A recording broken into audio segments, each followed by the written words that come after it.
Assalamu alaikum wa rahmatullahi wa barakatuh. Avec vous, Nouraddin Ilmoufkar. Et c'est parti pour une nouvelle vidéo. Dans cette vidéo, je vais vous présenter les principales valeurs du code de déontologie et de conduite professionnelle du Project Management Institute. Le PMI juge que la crédibilité et la réputation de la profession de management de projet est façonnée par le comportement collectif et des pratiques individuelles.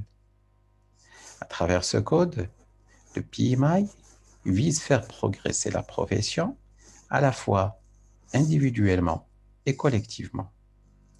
Ce code de déontologie et de conduite professionnelle décrit les attentes comportementales dans l'arène du management de projet.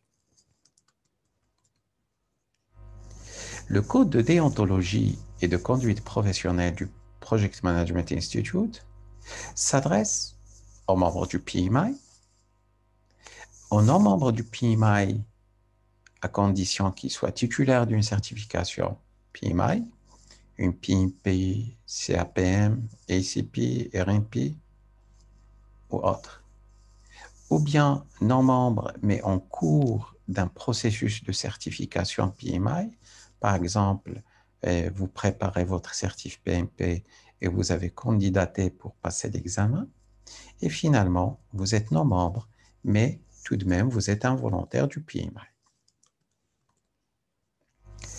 Le code, il est téléchargeable à partir du site web du PMI et il est divisé en sections contenant chacune des normes de conduite alignées sur les 4 valeurs qui ont été identifiées comme étant les plus importantes par et pour la communauté de management de projet. Ces valeurs sont la responsabilité, le respect, l'équité et l'honnêteté. Nous allons parcourir l'essentiel de ce qui est dit à propos de chaque valeur dans le cadre de ce code. La première valeur est la responsabilité.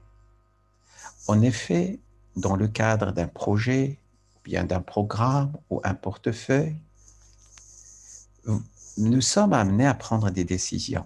La valeur responsabilité a été définie comme étant notre devoir d'assumer les décisions que nous prenons ou manquons de prendre, des actions que nous entreprenons ou manquons d'entreprendre et les conséquences qui en résultent. Ça veut dire aussi avoir comme principe directeur d'agir dans l'intérêt de la société, de la sécurité publique, de l'environnement et n'accepter que les missions que nous pouvons assurer. Dans le cas contraire, signaler tout déficit d'expérience, de compétences et ou de qualification lorsqu'une mission nous ait été attribuée. La responsabilité veut aussi dire respecter les lois, les règlements, les règles, la réglementation qui régissent notre travail ainsi que nos activités professionnelles et de volontariat.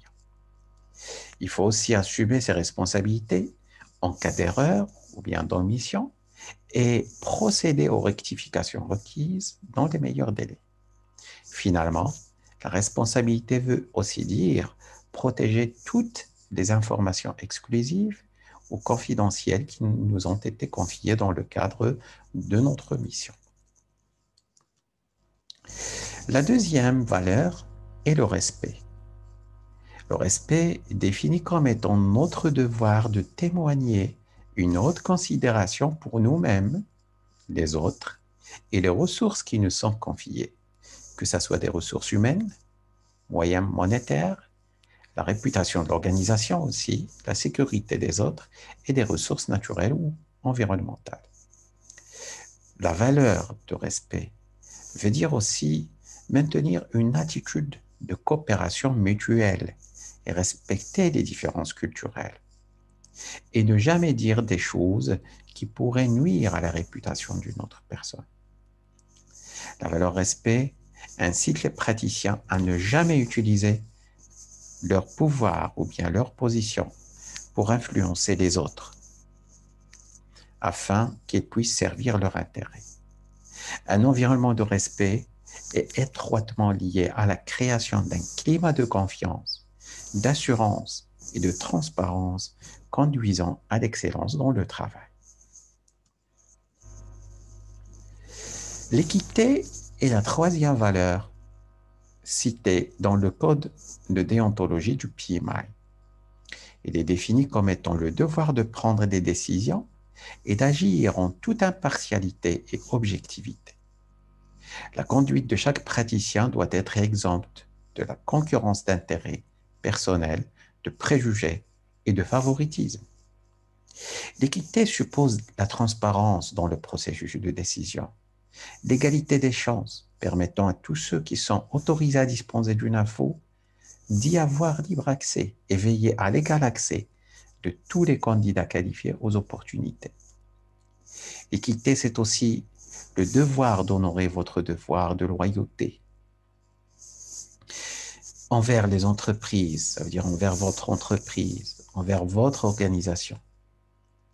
Et finalement, l'équité veut dire ne pas utiliser votre position à des fins personnelles ou bien commerciales. Finalement, la dernière valeur, c'est l'honnêteté. L'honnêteté, il incite chaque praticien à essayer de comprendre la vérité et à être honnête dans ses communications avec toutes les parties prenantes, en fournissant des informations exactes dans les délais escomptés. L'honnêteté pousse les praticiens, chefs de projet, assistants de chefs de projet, volontaires, chefs de programme, chefs de portefeuille, directeurs de programme, directeurs de portefeuille, à prendre des engagements et faire des promesses, qu'elles soient implicites ou explicites, en toute bonne foi. Et finalement, à essayer d'instaurer un environnement où les autres disent la vérité. Les valeurs du code de conduite du PMI peuvent servir dans tous les aspects de la vie et pour toute personne en charge d'une fonction, d'un portefeuille, d'un programme, d'un projet ou tout simplement d'une toute simple activité. Ce code, il va leur servir, que ce soit dans leur vie de famille, en public ou bien dans le cadre de l'exercice de leur profession. Cette présentation touche à sa fin. Je vous remercie et à la prochaine.